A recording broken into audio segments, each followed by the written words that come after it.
Anchor 9 weather with meteorologist Holden LaCroix.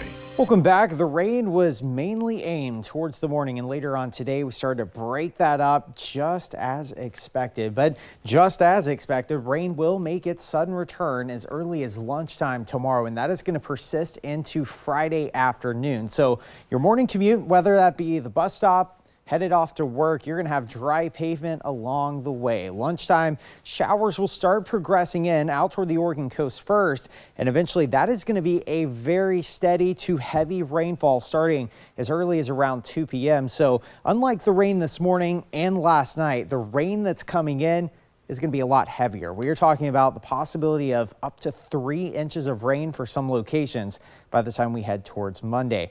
We can't really get rid of the current system that is. You can see scattered showers still continue up against the Cascades right now. We're still getting this northerly to northeast flow, and that's around the main area of low pressure that's still anchored off across parts of Idaho. But as this storm system pushes out, we have another one that's starting to move in, and you can see the increase in cloud coverage offshore. Again, main area of low pressure just in the Gulf of Alaska. And yes, it's hard to believe it's 3,000 miles away, but it's going to be bringing us some potent rainfall as early as lunchtime tomorrow, and that's going to persist all the way through Saturday morning. So the big story about this is it's an atmospheric river, not a Pineapple Express, so we are not expecting nearly as heavy rainfall as we originally would see, but it is very similar to something we would see in the month of December. So let's time things out. Your morning commute on Friday again, cloud cover starting to increase, but dry pavement is going to be the name of the game. Different story though by lunchtime. You can see heavier rain arrives out toward the Oregon coast,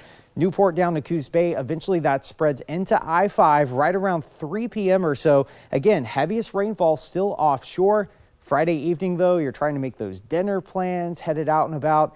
It is going to be wet out there. You're going to have to bring that rain gear out of the closet because that is going to be the case all the way through Saturday morning.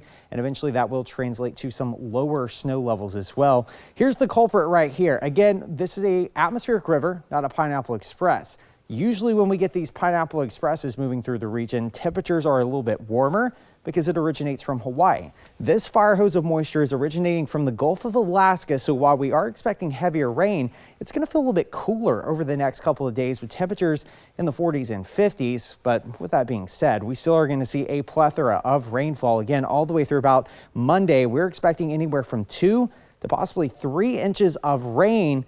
And we are also talking about snow up against the Cascades. So if you're headed out toward the east side, Friday is going to be rain. Eventually that translates to snow, and we'll have details on totals coming up in the second half of the newscast. For tomorrow, rain mainly after 10 a.m. or so. But again, for the rest of next week, we actually start to clear things out. 64 degrees by next Thursday for the Roseburg area, around 62 degrees. Again, rainy, breezy conditions into Saturday.